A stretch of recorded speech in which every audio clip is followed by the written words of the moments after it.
Hello और नमस्ते दोस्तों। कैसे हो आप लोग? आई होप आप अच्छा हो गए और बहुत ही अच्छा कर रहे हो।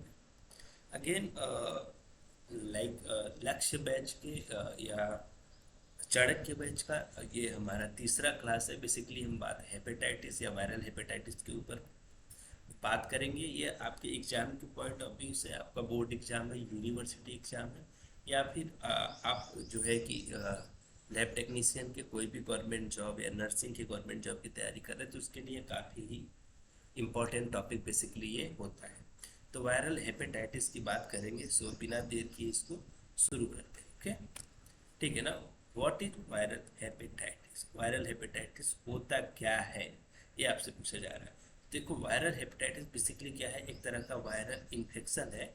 Infection cause due to the virus, and virus से होने वाला एक प्रकार का इन्फेक्शन है जो मिलियन ऑफ पीपल को worldwide, millions of people को पूरे विश्व भर में अपने चपेट में लेके रखा है। और इससे लोग क्या होते हैं? इन्फेक्ट होते हैं। ये बेसिकली क्या करता है? इन्फ्लेमेशन ऑफ द लीवर, यानी लीवर में इन्फ्लेमेशन होता है। Red heart swelling in diminished function, liver में क्या हो जाएगा? इन्फ्लेमेशन होता है। वायरल हेपेटाइटिस जो है वो एक्यूट हो सकता है, समझ में आ गया आपको? एक्यूट हो सकता है और शॉर्ट हो सकता है। ठीक है, एक्यूट का मतलब शॉर्ट टर्म, यानी कि अभी रिसेंटली हुआ है। और यह क्या हो सकता है? सिम्टम जो है इसका फ्यू वीक से फ्यू मंथ तक हो सकता है, मतलब कि यह लॉन्ग टर्म भी आपको कॉम्प्लिकेशन दिख सकता है। इसका क्रोनिक भी हो सकता है, एक्यूट भी हो सकता है। ठीक है। देन ये इन्फेक्शन जो है वो कब हो सकता है आपको? Basically after the exposure of hepatitis virus. तो आपसे पूछा जाएगा कि हेपेटाइटिस इन्फेक्शन का कॉजेटिव एजेंट क्या है? तो हेपेटाइटिस वायरस है। कौन सा साइड पे इन्फेक्शन होता है? लीवर में। क्या होता है? Inflammation of the liver. यह एक्यूट है कि क्रोनिक है? तो आप बोलोगे सर दोनों हो सकता है। समझ में आ गया? जो वायरस होता है वो डिफरेंट टाइप के होते हैं और इनके कुछ सिम्टम जो है वो कॉमन है। ठीक है, डिफरेंट वायरसेस हैं हेपेटाइटिस के, और लेकिन इनके सिम्टम कॉमन है, लक्षण कॉमन है। जो वायरल हेपेटाइटिस है वो वायरल हेपेटाइटिस कभी कभी सिम्टम इसका नहीं दिखता है, कभी तुरंत ही आपको सिम्टम नहीं दिखेगा। ऐसा होने के भी चांसेस है कि अनसिम्टोमेटिक, एसिम्टोमेटिक वायरल हेपेटाइटिस भी लोगों को होता है।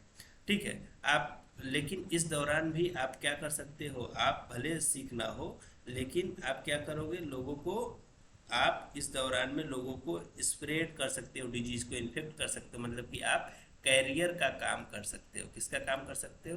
कैरियर का, मतलब कि डिजीज को कैरी करके और लोगों को इन्फेक्ट आप करोगे, लेकिन आप जो है खुद इन्फेक्ट नहीं हो सकते हो अगर जो ये एसिम्टोमेटिक है तो। ये कब होता है आपको बेसिकली देखोगे तो? Contact with infected blood. ठीक है, इन्फेक्टेड पर्सन के ब्लड के साथ कांटेक्ट हो जाए, बॉडी फ्लूइड के साथ। ठीक है, ये सारे मेन वेज है जिसके थ्रू वायरस स्प्रेड होता है। विदाउट ट्रीटमेंट जो वायरस है वो लाइफ थ्रेटनिंग लिवर डिजीज या लिवर सिरोसिस कॉज करता है। ठीक है। इसके कुछ वैक्सीन है जिससे आप कुछ प्रकार के वायरल हेपेटाइटिस से बच सकते हो। सारे वायरल हेपेटाइटिस वायरसेस के लिए वैक्सीन नहीं है, कुछ वायरसेस के लिए है। ठीक है। अब देखो, अभी तक हमको पता है, जो रिसर्च में पता चला है बेसिकली, वो 5 तरह के हेपेटाइटिस जो है वो होते हैं। इनमें से सबसे कॉमन क्या क्या है भैया, उसकी भी बात कर लेते हैं। इसमें से सबसे कॉमन है hepatitis A, hepatitis B and hepatitis C. A B C three are most common. ठीक है। Then hepatitis A. Hepatitis A basically जो है वो हेपेटाइटिस ए वायरस की वजह से होता है। ठीक है। यह बेसिकली हेपेटाइटिस ए वायरस जो है वो हेपेटाइटिस ए कॉज करता है। और हेपेटाइटिस ए जो है वो कंटामिनेटेड फूड को ईट करने के या वाटर को कंज्यूम करने से, कंटामिनेटेड वाटर या फूड आप कंज्यूम कर रहे हैं तो आपको हेपेटाइटिस से हो सकती है। फिर आता है हेपेटाइटिस बी। हेपेटाइटिस जो है most common liver infection cause करता है। पूरे वर्ल्ड में जॉन्डिस वगैरह भी इससे होते हैं। और हेपेटाइटिस बी वायरस जो है वो हेपेटाइटिस बी कॉज कराता है, और यह शॉर्ट टर्म इलनेस इसमें देखने को मिलता है, बट यह कभी कभी क्रोनिक भी हो सकता है। तो मोस्ट इन्फेक्टिव इज HBsAg, मतलब हेपेटाइटिस बी इन्फेक्शन जो है वो हेपेटाइटिस बी वायरस जो है हेपेटाइटिस बी इन्फेक्शन कॉज कराता है। और यह मोस्ट कॉन्टेजियस भी होता है, और यह शॉर्ट टर्म और लॉन्ग टर्म दोनों बेसिस पे डिजीज कॉज कराता है। ठीक है। हेपेटाइटिस सी, HCV जो है वो पीपल में ज़्यादातर देखने को मिला है, जो ऐसे पीपल जो कि नीडल को शेयर करते हैं या सिरिंजेज को शेयर कर लेते हैं, मतलब इन्फेक्टेड पर्सन के नीडल से अपने आप को भी निडलिंग कर लिया, सिरिंजेज कर लिया, या फिर ड्रग एब्यूज के केसेज है, इस तरह के केसेज में हेपेटाइटिस सी देखने को मिला है। और यह ज़्यादातर क्रोनिक होता है, तो एक तरह से आप बोलते हैं ये कैंसर भी, कभी कभी लीवर कैंसर, लीवर सिरोसिस वगैरह भी होने के चांसेस होते हैं इससे।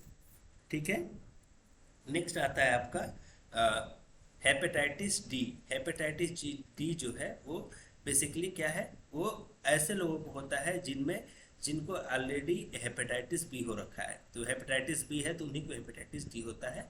हेपेटाइटिस डी वायरस की वजह से हेपेटाइटिस डी होता है, और इसमें इसको हेपेटाइटिस डी को जिंदा रहने के लिए एचबीवी यानी हेपेटाइटिस बी वायरस का होना जरूरी है। ठीक है, और स्प्रेड होने के लिए भी एचबीवी का होना जरूरी है, यानी कि आप डायरेक्टली पूछ सकते हो एचबीवी से ही एचडीवी होता है। ठीक है, अब देखो हेपेटाइटिस ई जो है basically HEV, hepatitis E virus जो है वो टिपिकली खुद से ही बिना ट्रीटमेंट के चला जाता है। ये बेसिकली इन्फेंट में होता है, बिना ट्रीटमेंट कोई भी ट्रीटमेंट की ज़रूरत नहीं होती है। लेकिन आपको ट्रीटमेंट की ज़रूरत तब पड़ेगी जब आप प्रेग्नेंट होंगे। हेपेटाइटिस ई इन प्रेगनेंसी जो है वो बेसिकली प्रेगनेंसी रिलेटेड कॉम्प्लिकेशन या लीवर फेलियर हो सकता है इसकी वजह से। तो मतलब प्रेगनेंसी है तो हेपेटाइटिस सी से आपको इसका मेडिकेशन कराना है, अदरवाइज इसके मेडिकेशन की नीड नहीं है। सिम्टम्स क्या क्या है लीवर हेपेटाइटिस के, तो कुछ कॉमन सिम्टम्स हैं सारे हेपेटाइटिस के इन पांचों के, जैसे ज्वाइंट यानी pain in the joint, dark coloured P मतलब कि जॉन्डिस या यूरोबिलोजन का बढ़ना, फटीग, ठीक है, then feeling fever, feeling sick to your stomach यानी कि इरिटेबल बाउल वगैरह का समझ में आएगा, या फिर स्टाइलसिस मूवमेंट आपको पता चलने लगे, ऐसा फील होता है।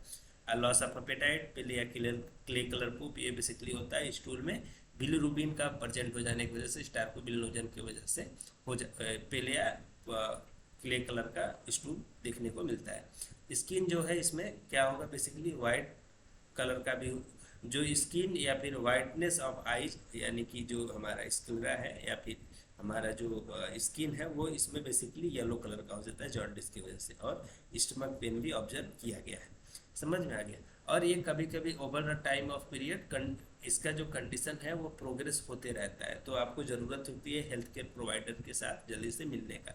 तो सिम्टम को जल्दी से नोट डाउन कर लीजिए या स्क्रीनशॉट ले लीजिए आप। अभी एक्यूट वायरल हेपेटाइटिस के क्या क्या स्टेजेज हैं, अगर जो किसी को एक्यूट वायरल हेपेटाइटिस हो गया तो क्या क्या स्टेज है, चलिए उसकी बात करते हैं। ठीक है, जैसे सबसे पहले इंक्यूबेशन पीरियड होता है। जब भी आपको वायरल हेपेटाइटिस हो गया है तो आपके पास कोई भी सिम्टम आपको पता नहीं है, तो ये पीरियड बेसिकली डोरमेंट पीरियड या इंक्यूबेटेड पीरियड बोलते हैं। इसमें hepatitis A B C D जो है, A B C and D जो है वो कॉन्टाइजियस होते हैं। और ये इसका मतलब ये है कि इस पीरियड में, इंक्यूबेशन पीरियड में, जब वो आपके बॉडी में है हेपेटाइटिस ए बी सी और डी, तो ये क्या करेंगे, आप लोगों को ट्रांसफ़र कर सकते हैं, लोगों को इन्फेक्ट करेंगे, लेकिन आपके अंदर कोई सिम्टम शुरू में देखने को नहीं मिलेगा। ठीक है, जैसे ही वायरस अपना इंक्यूबेशन पीरियड को क्या करता है, पार कर लेता है, आप भी फील हो जाएंगे, आप भी सिक फील करेंगे, और लोग भी जिसको आपने कंटामिनेट किया है वो भी सिक हो जाएंगे। इंक्यूबेशन पीरियड जो है वो वैरी करता है सारे हेपेटाइटिस, सारे टाइप ऑफ हेपेटाइटिस के, hepatitis A B C and D and E, इन तीनों के, इन पांचों के क्या है, जो इंक्यूबेशन पीरियड है वो अलग अलग है। ऑन एवरेज जो है वो बेसिकली 2 वीक से 3 मंथ जो है इसका क्या होता है, इंक्यूबेशन पीरियड है, यानी 2 हफ्ते से 3 महीने तक ये इंक्यूबेटेड पीरियड में रहते हैं। प्रोडर्मल स्टेज उसके बाद आता है। इसमें जो है, इसमें आपको जनरल सिम्टम जैसे कि fatigue, loss of appetite, Nazia and vomiting, ये सब देखने को मिलता है। ये बेसिकली लास्ट 3 और 10 डेज, ठीक है, लास्ट 3 to 10 डेज में, यानी कि आप जब सिक फील करने वाले हो उसके 10 या 3 दिन पहले से यह प्रोडर्मल फेज होता है। इसमें आपको जनरल सिम्टम जैसे कि एपेटाइट, फटीग यानी कि थकान, लॉस ऑफ एपेटाइट, भूख ना लगना, नोजिया और वोमिटिंग, इस तरह के केसेस देखने को मिलेंगे। देन इक्टेरिक फेज आता है। इक्टेरिक फेज में आप नोटिस करोगे कि आपका स्टूल, यूरिन, ये सब का कलर जो है बेसिकली डार्क हो गया है, येलोइश या क्ले कलर्ड या ब्राउन कलर का स्टूल देखने को मिल रहा है, urine yellow colour, dark yellow colour का देखने को मिल रहा है। धीरे धीरे आपका स्किन और स्क्लेरा जो है वो आई का वो वाइट कलर का देखने को मिलने लगेगा, तो आपको समझ में आएगा कि अभी मुझे जॉन्डिस हो गया है। यह लास्ट 1 to 2 वीक में देखने को मिलता है। रिकवरी फेज बेसिकली कर क्या होता है, जब भी आपका बॉडी इस डिजीज से या वायरस से ओवरकम करने लगती है, यानी ट्रीटमेंट में आपके ऊपर ट्रीटमेंट का असर होने लगता है, संभव कभी कभी ट्रीटमेंट की आवश्यकता नहीं है, जैसे कि हेपेटाइटिस ई जैसे वायरसेस में। तो यह लास्ट के 2 से 4 वीक का फेज होता है। तो इंक्यूबेशन, प्रोडर्मल, इक्टेरिक और रिकवरी फेज, ये 4 फेजेज है बेसिकली, उसको याद रखिएगा। क्रोनिक वायरल हेपेटाइटिस के स्टेजेस के बारे में पढ़ेंगे, ठीक है। तो इसमें देखोगे क्रोनिक वायरल हेपेटाइटिस के स्टेजेस क्या है, जैसे हेपेटाइटिस बी है, ठीक है। इसके बेसिकली 4 स्टेजेस हैं हेपेटाइटिस बी के, जिसमें जिसमें क्या पता चलता है आपको बेस स्टेज की, कैसे आपका इम्यून सिस्टम रिएक्ट करता है वायरसेस के अगेंस्ट। तो ये 4 stages, these all are the incubation, prodromal, then icteric and recovery. ये 4 स्टेजेस हैं। हेपेटाइटिस सी में 5 स्टेजेस है, ठीक है। 5 स्टेजेस में ये 4 स्टेजेस तो होते ही होते हैं। देन क्रोनिक हेपेटाइटिस सी जो है, इसमें 5 स्टेजेस क्या है, इसमें लास्ट स्टेज में क्या होता है, स्कारिंग टिश्यू या फाइब्रोसिस का होना या फिर लीवर सिरोसिस का होना, है ना। आपका लीवर जो है स्पंजी हो जाता है। हेपेटाइटिस डी में क्या है, इसमें आप जो है हेपेटाइटिस डी और हेपेटाइटिस बी दोनों के सिम्टम देखने को मिलेंगे, और जो ये वायरस है वो आपके बॉडी में डुप्लीकेटिंग होते रहता है।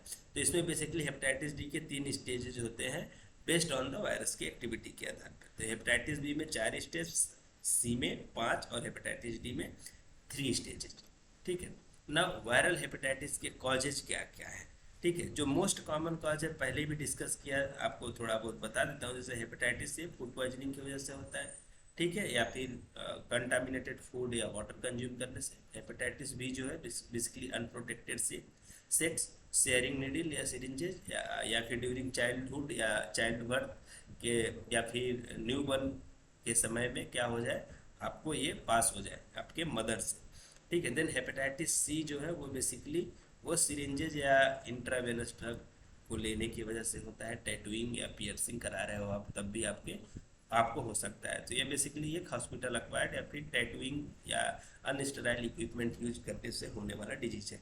देन आता है हेपेटाइटिस डी। हेपेटाइटिस डी जो है तभी होता है आपको जब ऑलरेडी आपको हेपेटाइटिस बी हो रखा है। यह सेम वही कॉजेज होंगे जो हेपेटाइटिस बी के हैं, हेपेटाइटिस डी के भी होने के, जैसे अनप्रोटेक्टेड सेक्स, शेयरिंग नीडल या सिरिंजेज, या passing of disease throughout the mother to child, ठीक है। देन हेपेटाइटिस ई, यह इतना कॉन्टेजियस नहीं होता है, और यह बेसिकली जो है वो food poisoning, drinking water from the faecal material, ऐसे फीकल मटेरियल वाटर में मिक्सड है, तब आपको ये बेसिकली हो सकता है, यानी ओरल रूट से होगा। देन फीकल ओरल रूट से आपको हेपेटाइटिस होता है। तो ये वो कॉजेज थे। देन कॉम्प्लिकेशन में आप पढ़ोगे वायरल हेपेटाइटिस जो है वो मोर सीरियस इश्यूज इसमें देखने को मिलेंगे, जैसे यह क्रोनिक डिजीज भी हो सकता है। इसमें लीवर सिरोसिस हेपेटाइटिस सी से हो जाता है, लीवर फेल्योर भी हेपेटाइटिस सी से बेसिकली देखने को मिलता है, ठीक है। डायग्नोसिस एंड टेस्ट क्या क्या है, सबसे पहले आप फिजिकल एग्जामिनेशन करते हो। फिजिकल एग्जामिनेशन में डॉक्टर जो है आपका सिम्टम, जैसे कि आपको बताया, स्किन देखेंगे, आपका आई का स्क्लेरा देखेंगे, ठीक है, और आपका लीवर का ये देखेंगे पोजीशन, आपके स्टमक पे हाथ रख के देखेंगे कि आपका लीवर टेंडर तो नहीं हुआ है, बढ़ा तो नहीं है साइज, ठीक है, स्प्लीनोमेगाली तो नहीं हो गया, यानी स्प्लीन का साइज तो नहीं बढ़ गया। फिर दिन उसके लिए लीवर का अल्ट्रासाउंड करा देंगे, जिसमें आप एक तरह का ट्रांजिएस्ट इलेस्टोग्राफी अल्ट्रासाउंड होता है, ठीक है, लीवर के लिए बेसिकली। उसमें आप मेजर कर सकते हैं अमाउंट ऑफ लीवर डैमेज या कंडीशन सच एज फाइब्रोसिस, या फाइबर स्कैन भी इसको बोलते हैं, इलास्टोग्राफी को, ट्रांजिएंट इलास्टोग्राफी को। इसमें फाइब्रोसिस को मेजर करने के लिए बेसिकली किया जाता है। HCV जैसे केसेस में होता है, हेपेटाइटिस सी वायरस के इन्फेक्शन से। लीवर बायोप्सी भी आप करा सकते हो कुछ केसेस में, जो स्मॉल सैंपल है लीवर टिश्यूज के, उसको आप रिमूव करा सकते हो बाय द यूजिंग नीडल, ठीक है, या और इसके डिटेल एनालिसिस के लिए आप लैब में भेज सकते हो। देन ब्लड टेस्ट में आप लीवर फंक्शन टेस्ट कराएंगे। लीवर फंक्शन टेस्ट के बारे में ऑलरेडी डिटेल्ड वीडियो मैंने डाला है, इसमें बिल्कुल टोटल डायरेक्ट SGOT, SGPT और ALP वगैरह की वैल्यू आप देख लेंगे। सीरोलॉजिकल टेस्ट है, इसमें कुछ एंटीबॉडी डिटेक्टर टेस्ट है, वो आप कर लोगे, जैसे HPSAG हो गया, SCP हो गया, इन सब का टेस्ट आप कराओगे, जिससे आपको सीवियरिटी ऑफ द डिजीज और यह एक्टिव या डोरमेंट स्टेज में है वो भी पता चल जाएगा। मॉलिक्यूलर टेस्ट में आप PCR करा सकते हो और DNA या RNA का डिटेक्शन कर सकते हो by the using DNA probe, या फिर PCR टेक्निक से या RT-PCR करा के आप चीज़ों को समझ सकते हो। देन मैनेजमेंट, मैनेजमेंट में क्या होता है, इसका ट्रीटमेंट वेरी करता है। इसमें बेसिकली एंटीवायरल की ज़रूरत होती है, on the basis of viral load के हिसाब से वो एंटीवायरल क्या देना है वो डॉक्टर्स डिसाइड करेंगे। देन ट्रीटमेंट जो है वो क्या क्या होता है इसमें, अगर जो IV फ्लूइड दे सकते हो सीरियस केसेज है तो IV में न्यूट्रिशन और पेन मेडिकेशन ये आप दोगे। प्रोग्नोसिस क्या है इसकी, यानी जो प्रोग्नोसिस है वो आपके सिचुएशन के ऊपर डिपेंड करता है कि आपका डिजीज कितना ज़्यादा फैला हुआ है, कितना number of bacterial viral load है आपकी बॉडी में। अगर जो आपका फॉर एग्जांपल अगर जो आपकी बॉडी फाइट ऑफ करती है हेपेटाइटिस A और E से विदाउट एनी मेडिकेशन, देन आप देन मेडिकेशन जो है आपको हेपेटाइटिस C से बचा सकता है। मतलब आपका बॉडी में ये इम्यून सिस्टम इतना स्ट्रांग है कि वो A और E से फाइट ऑफ कर सकती है, तो आपको हेपेटाइटिस C मेडिकेशन देने से ठीक हो जाएगा। लेकिन अगर जो आपकी बॉडी हेपेटाइटिस B और हेपेटाइटिस D जो कि क्रोनिक स्टेज में आपकी बॉडी में है, देन आपको ज़रूरत है you may need medication to keep them for getting worse. यानी कि अगर जो hepatitis B and D chronic disease आपकी बॉडी में है तो आपको मेडिकेशन की ज़रूरत है, ताकि ये और भी वर्स या फिर और भी खतरनाक आपकी बॉडी के लिए ना हो जाए। आप बीवरेजेज को अवॉइड करेंगे जब भी, जो ऐसे बीवरेज जो कि अल्कोहल कंटेन कर रहे हो। अल्कोहल जो है वो आपको बेसिकली लीवर पे स्ट्रेस कॉज करता है, समझ में आ गया। Then eat well by choosing food, ठीक है, चूज अच्छे फूड चूज अच्छे से करिए, लाइक वेजीज अच्छे से यूज करिए, आप ग्रीन वेजिटेबल्स का कंज्यूमेबिलिटी को बढ़ा दीजिए, ठीक है। और न्यूट्रिएंट्स जो कि आपकी लीवर या बॉडी के लिए नीड है उसके अकॉर्डिंग खाने आप अपना डाइट फिक्स करेंगे। आप एक्स्ट्रा रेस्ट लेंगे क्योंकि आपकी बॉडी को एनर्जी की आवश्यकता होगी फॉर द फाइट ऑफ करने के लिए वायरल हेपेटाइटिस, ठीक है। देन प्रिवेंशंस क्या क्या है, प्रिवेंशन देख लेते हैं। प्रिवेंशन में कुछ वैक्सीन्स अवेलेबल है, जैसे कि वायरल हेपेटाइटिस A और B के लिए। तो आप याद रखेंगे किसके लिए दो वैक्सीन है, A एंड B, ठीक है। A एंड B वायरसेस के लिए, hepatitis A and hepatitis B के लिए वैक्सीन अवेलेबल है। हेपेटाइटिस A की वैक्सीन बेसिकली नियोनेट और ओल्डर पेशेंट को दी जाती है, और हेपेटाइटिस B का सारे हेल्थ केयर वर्कर को लेना जरूरी है, और इसको टाइम ऑफ पीरियड के बाद से लगातार लिया जाता है। इसका डिटेल्ड लेक्चर मैं इम्यूनोलॉजी का के ऊपर या फिर आपका वैक्सीन और वैक्सीन के डोजेज के ऊपर लेके आएंगे, जल्दी से आप उसको भी सर्च करके देख सकते हैं, ठीक है। देन उसके बाद से आप अपने हेपेटाइटिस A और B का वैक्सीन लिया है तो आप इन्फेक्शन के रिस्क को और भी क्या कर सकते हैं, कम कर सकते हैं, ठीक है। देन वायरल हेपेटाइटिस को रोकने के लिए और क्या क्या प्रिवेंशन आप कर सकते हो, जैसे use of condom during sex, sex के टाइम पे आप अनप्रोटेक्टेड सेक्स से बचिए।